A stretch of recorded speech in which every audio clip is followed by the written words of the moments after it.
Greg, I've been doing some interesting stories for the channel today. Yep. And I actually went to the cash converters. Mm-hmm. And I said to them, I had your date just, your ex-date just. Mm-hmm. I said, how much would you give me for it? That's a bad idea. And they said, oh, there's so many fakes around now. You need, if you want to sell it to us, you need to go and get an independent valuation on it from a valuer. Fair enough. And that would give you the recommended retail replacement value. Yep. Which on a steel date just with white gold bezel, 16234 would probably be about 8,000. I'd say about 8,500. Yep. Right? They pay 10% of the replacement value to buy it. $700. Well, whatever 10% is, yeah, 750 say. Can you believe that? Well, I couldn't walk into a cash converters and never see a Rolex date just. But look, can you believe that? 10%. Yeah, I can believe that. I can believe that because a lot of people that go to cash converters are desperate to sell off anything, and that's their offer. Take it or leave it. But I think it's daylight robbery. Personally, it's ridiculous. But then again, you know, you would never see a Rolex in your life in cash converters, and they'll still sell it for $3,000. That's the high. Oh yes, they still sell it for 4,500, 4,000. No, they're actually more expensive than Ronnie in that. They're not cheap. Well, they realise they don't have the market for that. That is absolutely hideous. How much would Ronnie offer for it if he had to buy it back? Do you think he'd give 2,500 for it? $3,000? Do you think he'd give for it? Look, the real answer is, I suppose it depends on, you know, you go to any buyer, the first thing they say to you is, mate, how much do you want? That's what a professional buyer would say. How much do you want, mate? They gauge you first. Because you might say, oh, $1,000? Or you might say, well, a new one is blah, blah, blah, blah. So they always gauge you first. But I think if they knew you knew about them, obviously Ronnie needs to make money. You've got to understand that. Of course, right? That's fair enough. I think he'd probably offer it, I reckon, 2.5 sort of money there. I'd say, you know, 2.5. Maybe a bit more. Because it was one of his, he'd probably offer you more because he'd say, well, at least I know it's been serviced. He can see the condition, box, papers, piece. Yeah. You know what I mean? You don't go to a dealer to sell your watches. But then again, it's hard to sell these things. It depends how desperate you are. Well, the other thing is too, Greg, is that often people who own these things, right, like a businessman who's in trouble, right? He may have a Patek Philippe, but he doesn't need $5,000 for his Patek Philippe. He needs $100,000. You know, $5,000 or $10,000 isn't really going to make any difference to that businessman who's in trouble financially. He'll just. That's right. You know, he will have a $100,000 Patek, but someone like Ronnie cannot be ridiculous offering him $20,000 on a $100,000 watch. He can offer him 90 and try and sell it for 120.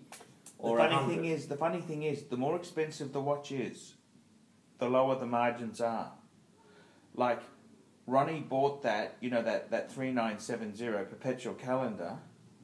Yep. You know, that's the chronograph perpetual calendar in rose gold. For around 120 it went for or something. Yeah, and I think he bought it for around about 100. I mean, so he made,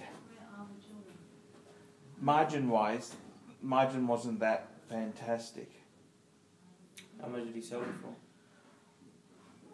I think he sold it for about 117. Yeah, but you got to understand the margin seems small, but you have to also understand $17,000 is a heck of a lot of money.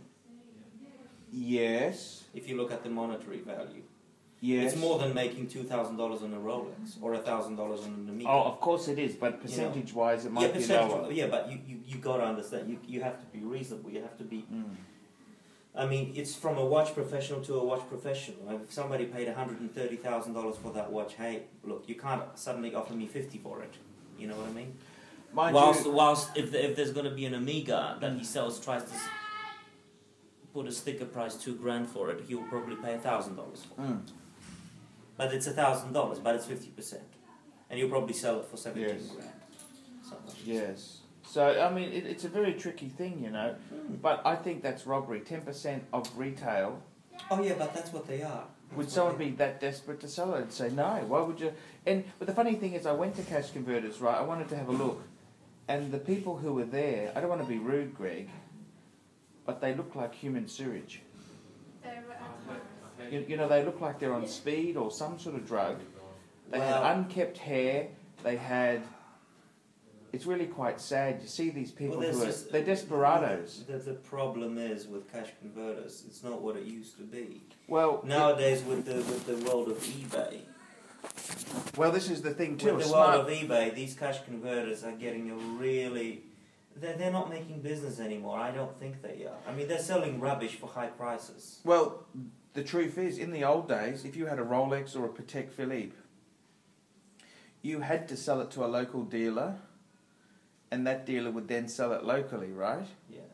But now it's all international stage with eBay. But then in the olden days, people bought a Rolex to keep. That was in 1965, somebody would spend $150, which probably was. In relative terms. See, well, I don't know what it was. Let's say it was a month of their salary. I don't know. I could be wrong. Well, I can tell you now. In 1965, right? Yes. My dad started work in 1967, right? Mm-hmm. And he was getting about $90 a week. $80 a week as a bank teller. $80 a week. Okay, so $150. He was getting $4,000 a year, thereabouts. Yeah. 8 times and the thing is there is that. Okay, $4,000. And how much was a Rolex in 1965? I think they were a couple $100. Okay. So it's a couple of weeks' wages. So a couple of weeks' wages. People could have a couple of weeks' wages. Well, it's still the same, but isn't it? Yeah, a couple of weeks. Yeah.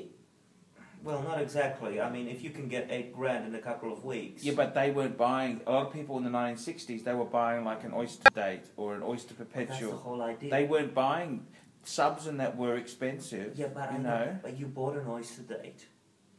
You were a bank teller. Or you were a mechanic. You didn't buy bought one. that. They didn't have $150 Casios. They had You bought a nice watch.